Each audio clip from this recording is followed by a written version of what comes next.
Dinipensahan dinipensahan ni Senador Francis Chis Escudero ang 30 million pesos na donasyon na natanggap niya mula sa isang kontratista ng gobyerno noong 2022 national elections. Sa kanyang pagsagot sa show cause order ng COMELEC, sinabi ng kampo ni Escudero na legal at idineklara ang mga ito alinsunod sa batas ang naturang donasyon. Matatanda ang pinagpapaliwanag ng COMELEC si Escudero at ang kanyang donor na si Lawrence Lubiano na Centerways Construction and Development Incorporated sa paglabag umano sa Omnibus Election Code na nagbabawal sa mga government contractor na mag-donate sa mga kandidato.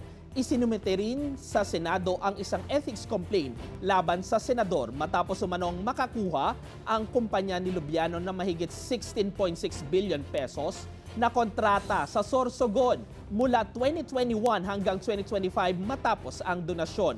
Itinanggi naman ni Escudero ang anumang irregularidad at iginiit na personal na donasyon ito mula sa isang kaibigan, habang sinabi ni Lubiano na personal niyang ginawa yon at hindi bilang kontratista.